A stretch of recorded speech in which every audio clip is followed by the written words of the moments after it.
text that defines the classical period. Patanjali, a sage, wrote and compiled this text. And I'll note that Patanjali didn't invent yoga. Yoga was around in various forms long before this text was written. So Patanjali drew from earlier teachings, from the Upanishads, Samkhya philosophy, as well as other teachings, and he expanded upon them. And this text is significant and it's pivotal in the development of yoga. Why? Because this was the first text, as far as we know, where yoga is presented in a systematic and applicable way, and is something that could be practiced daily. So this, in a sense, is where yoga becomes a practice. So in modern terms, you could say that this is the yoga handbook. So what are the Yoga Sutras? Well, in a nutshell, the Yoga Sutras serve as a guidebook or a map to inner peace, wisdom, and self-realization through the practice of yoga. Sutra means thread, and each thread in this text is a short verse, and it's written in a very succinct way so that it could be memorized and reflected upon.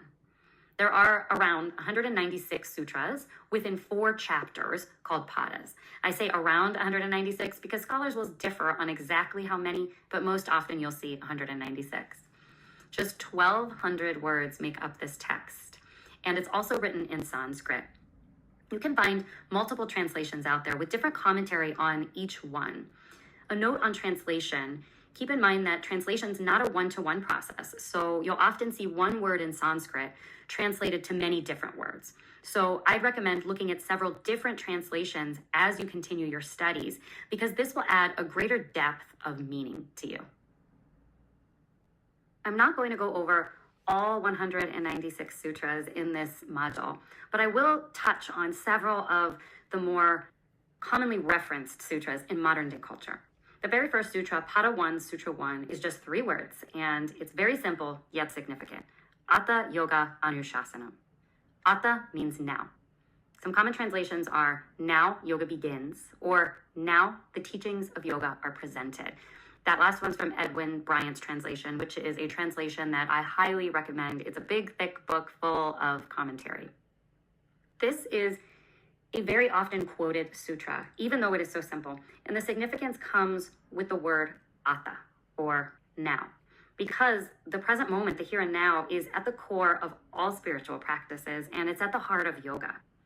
Right now, the present moment, is really the doorway. It's the way into awareness, growth, wisdom, and embodied experience. And yoga is a practice of presence. To me, this also feels like a calling that says, now's the time. There's no better time. Come as you are, just as you are, wherever you are, and let's begin. So keep Atha close to you. Remember this sutra, and you can even use it as a mantra during your yoga practice or throughout your day to call you back into presence if you have drifted away, and allow it to help you embrace the moment that you're in. Take a few minutes, or as long as you need, and journal on these questions. What does this sutra mean to you? And how could you weave this philosophy into your personal practice or into a class that you teach? You can pause the screen and take as long as you need here. We'll move on to the very next sutra, Pada 1, Sutra 2. This is one you may have heard or studied before, as it's a common theme in yoga classes, and a great one, I might add. It's Yoga's Chitta Vritti Nirodha. And I'll note that you might also see slightly different spellings of words, depending upon which translation you're reading. Chitta means mind or consciousness. Vritti means fluctuation, disturbance, or changing state. Nirodha means restraint or cessation. So put it together, and yoga is the cessation of the fluctuations or disturbances in the mind. Another way you could say that is yoga is the restraining of the changing states of consciousness. So this is a big one, because he's saying this is yoga, the calming of the mind chatter. At first glance, modern day yoga can look a lot like Warrior 1 or Warrior 2, but this takes us deeper into the meaning and to the goal of the practice. We all know and have experienced endless mind chatter and how that affects our well-being. It can make us feel all over the place. When we are able to disentangle ourselves from the web of thought patterns or vritti and harness our thoughts, we experience presence and clarity and an undisturbed consciousness. So this sutra is about going from scattered to centered, from all over the place to one place, the here and now. What happens when we get there? Well, Patanjali goes on to say in the following sutras that when the mind is steady, we can know and experience our true nature. Here's a quote that exemplifies what this sutra is about. Only in quiet waters do things mirror themselves undistorted.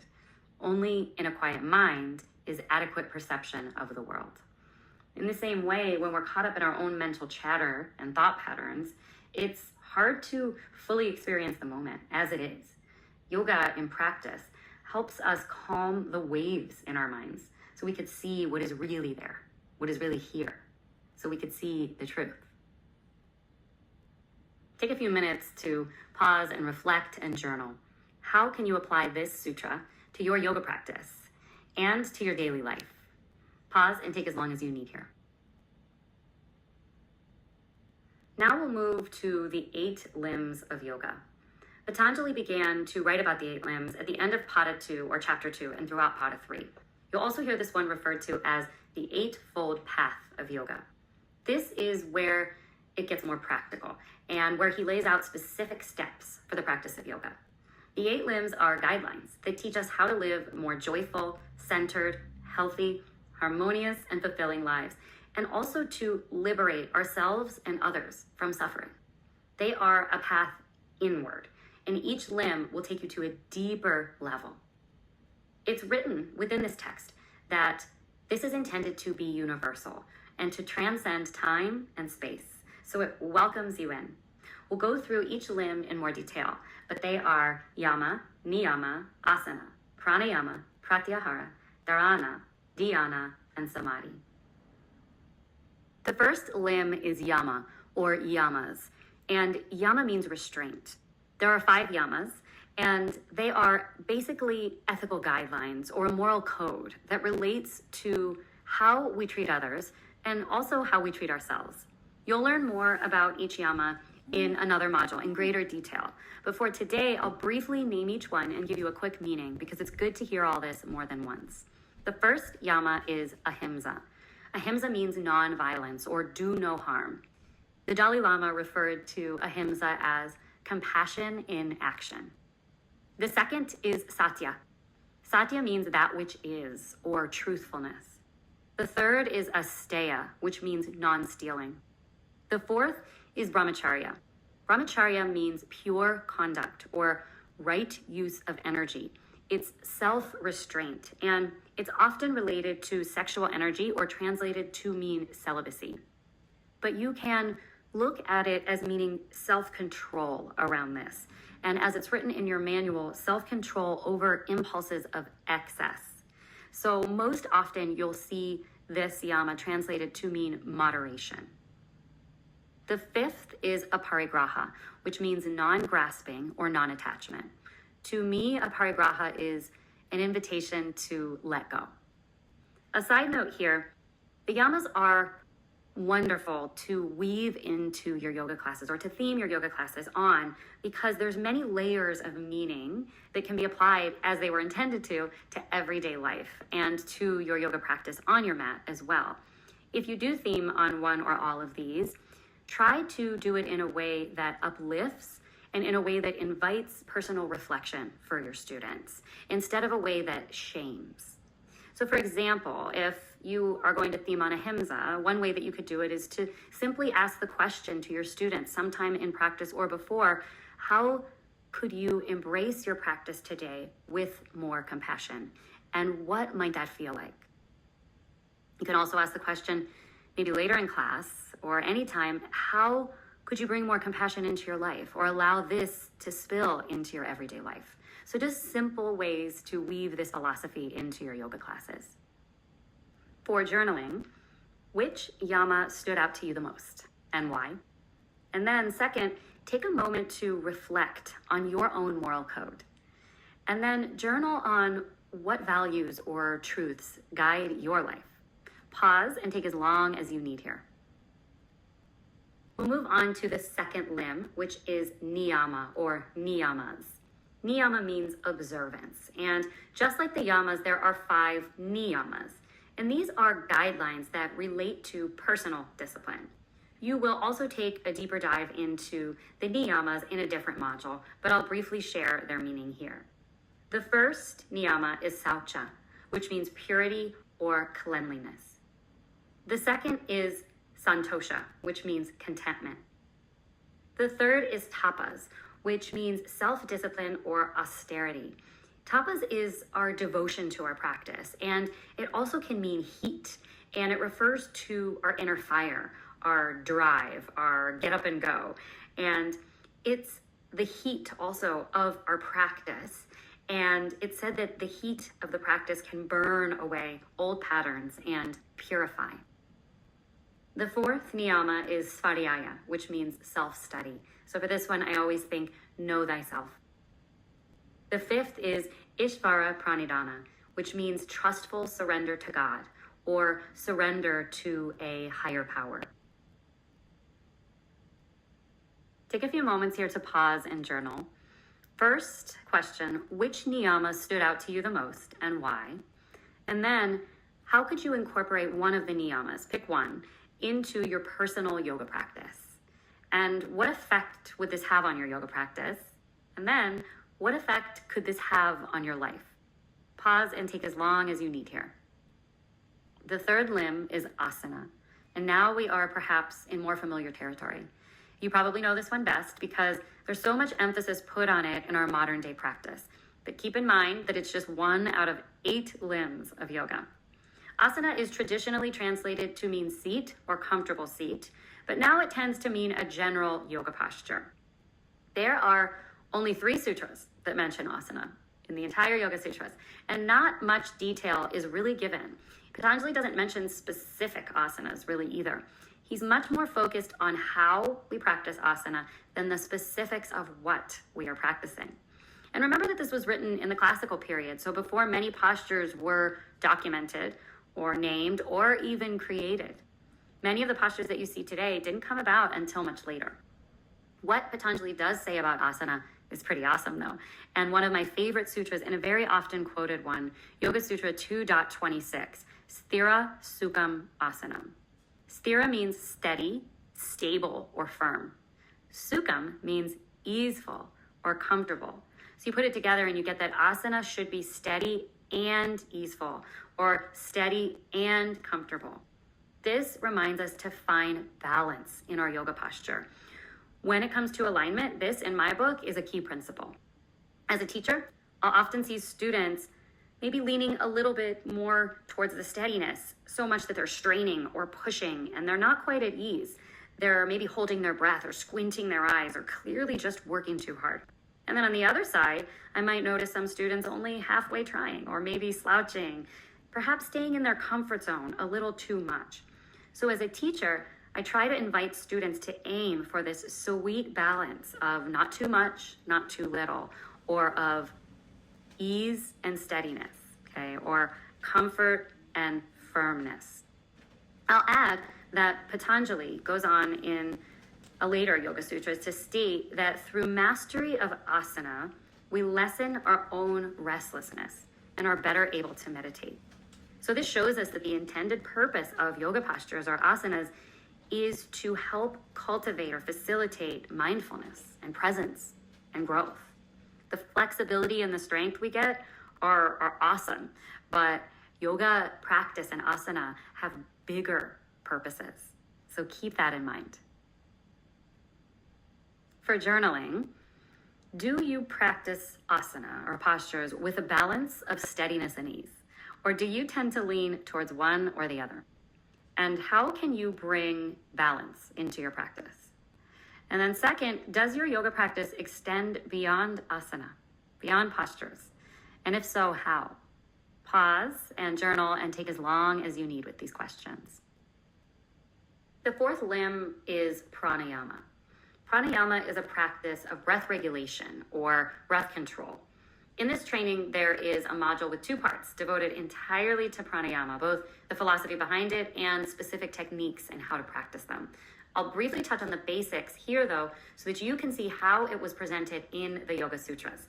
Like asana, or posture, has been very much expanded upon over the years. Patanjali introduces this limb by saying something like, now that we've established a comfortable seat or posture, we can practice pranayama.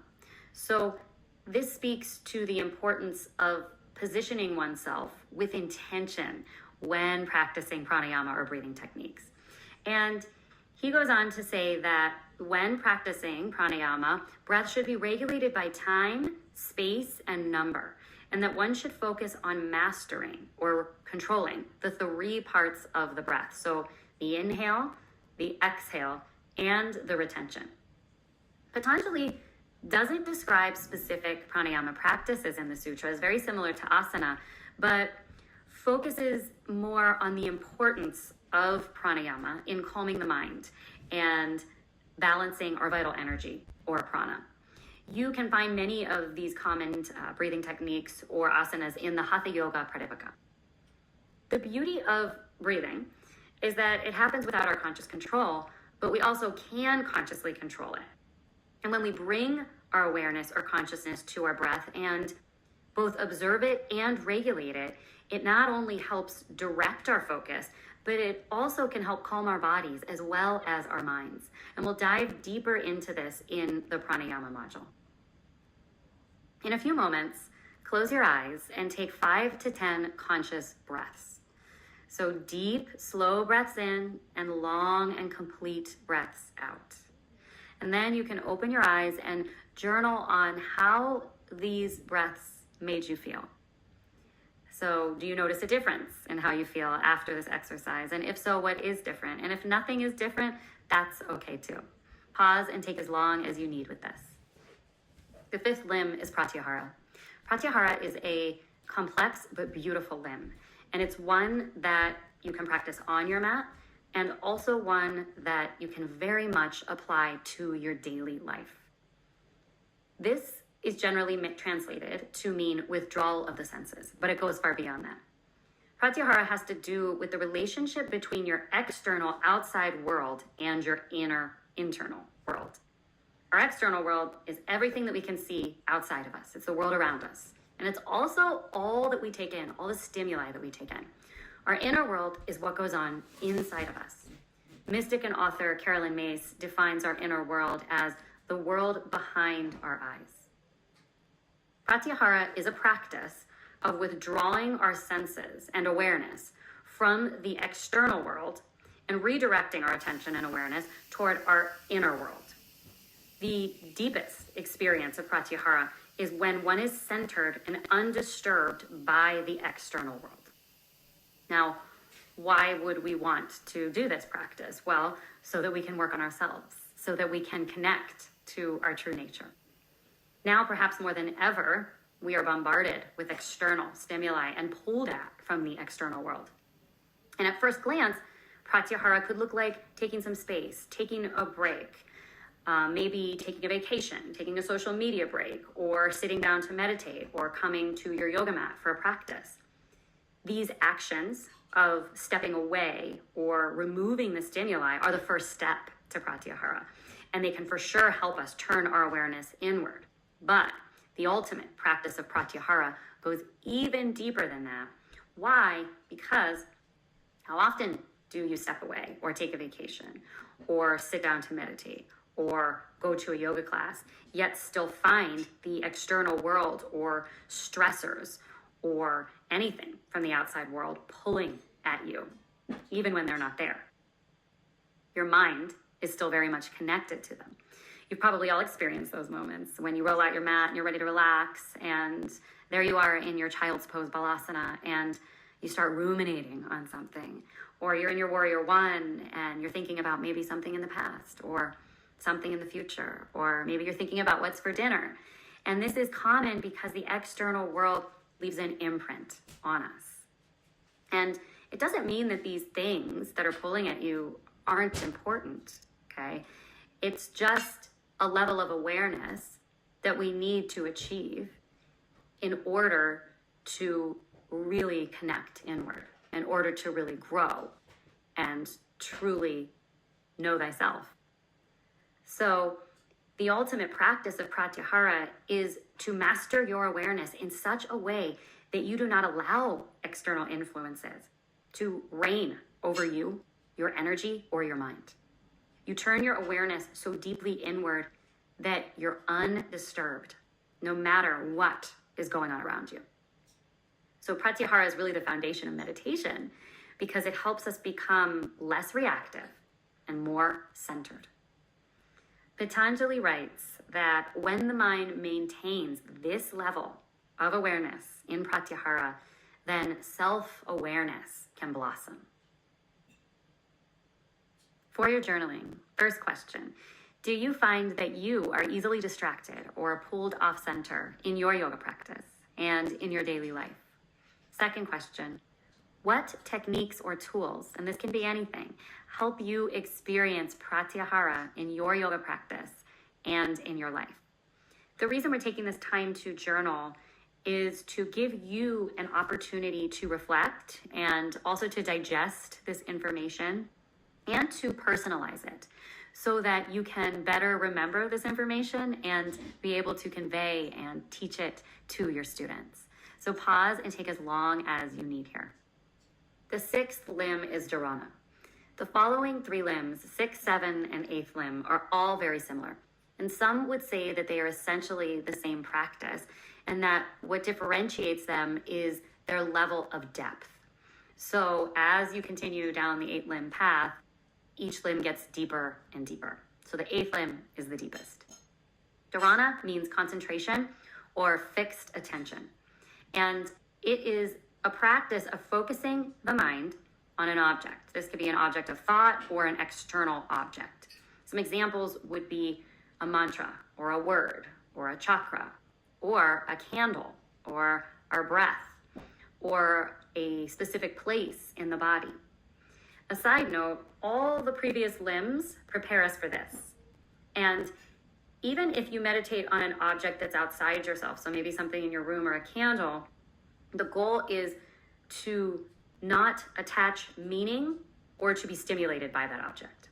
So we use all the other limbs to help us maintain our center as we practice dharana.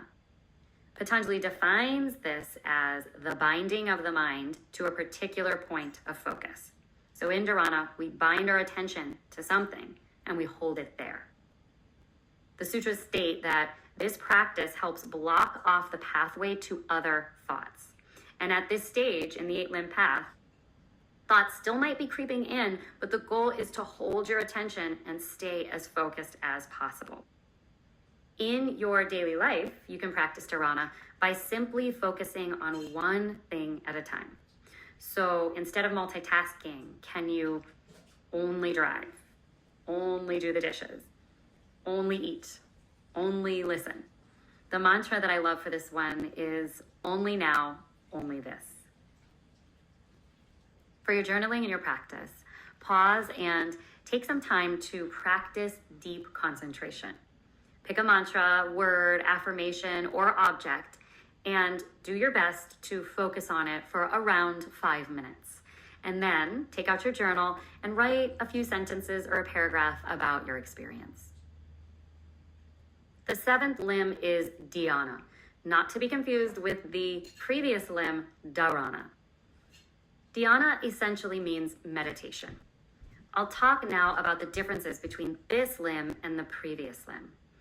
Think of dhyana, this limb, as a deeper, more mature stage of dharana, the previous limb. Dharana is single-pointed focus that requires a bit of effort, while dhyana, this limb, is a deeper, more spontaneous stage where one is immersed in the experience. In dhyana, thought is not interrupted at all, or it's not dictating the experience, where in the previous limb, thought might have been interrupting a little bit. Think continuous flow, full immersion, and merging with the object of meditation for this one, for dhyana. On Chopra.com, Michelle Fondon writes, attainment of dhyana is not through willing it to become. The greater you seek it, the more it will slip away from you. Your preparedness for the seventh limb of yoga will come with consistent practice of the other 6 limbs. Then, like a lotus flower unfurling in readiness, dhyana will seek you. For your journaling, first question, have you experienced dhyana in meditation practice, even for a moment? Second, can you think of a time in your life when you've experienced dhyana, perhaps off your mat? We have arrived at the final limb of yoga, the ultimate stage, the 8th limb, which is samadhi. And you will read a lot on samadhi. So keep in mind that this information I provide here is specific to the Yoga Sutras. Samadhi means enlightenment, liberation, bliss, or fusion with divine consciousness. Samadhi arises spontaneously, like the previous limb. It is an experience of oneness, realization, harmony, and unity where there is no separation. The mind is no longer conscious of itself or that it is meditating at all. So think complete absorption, where the self, the mind, and the object merge into one. In the book Living the Sutras, written by Kelly DiNardo and Amy Pierce Hayden, a book I highly recommend, they write that samadhi is a state where we are so completely and effortlessly present and aware that a new light dawns within us and we see differently. In this state, there is no distortion of our truth, and the divine light within shines. So what does samadhi mean to you? Take some time here to journal. And also, while you are considering samadhi, consider and reflect upon the 8 limbs as a whole. And write about this. How can the 8 limbs of yoga deepen your personal yoga practice? And finally, how could you weave this philosophy into classes that you teach? Pause and take as long as you need with this one. Here are some book recommendations that I have, and these are 2 of the books that I mentioned earlier. One is the Yoga Sutras of Patanjali by Edwin Bryant. This is a big, thick book. It's an awesome translation, and it's full of commentary. The second is a much thinner book. It's called Living the Sutras, A Guide to Yoga Wisdom Beyond the Mat by Kelly DiNardo and Amy Pierce Hayden. This is a great guide with journal prompts that will help you relate to the sutras and bring them into your life. I'll leave you with a quote from yoga teacher Rolf Gates. Rolf said, "Yoga is not a workout, it's a work-in." And this is the point of spiritual practice, to make us teachable, to open up our hearts and focus our awareness so that we can know what we already know and be who we already are. In every way, these words reflect the meaning of the sutras and the goal of the 8-limbed path. So keep them with you, keep them close to your heart as you practice yoga and as you teach it. I encourage you to revisit these videos over and over again as you teach, and to keep studying the philosophy of yoga.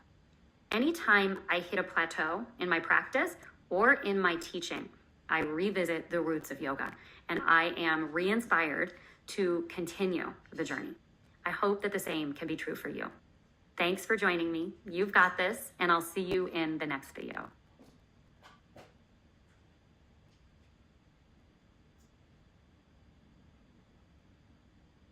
Welcome to our first class on the foundational poses of yoga. In this class, we're going to explore Tadasana, the mountain pose, and a variation on it, Urdhva Hastasana, arms up pose.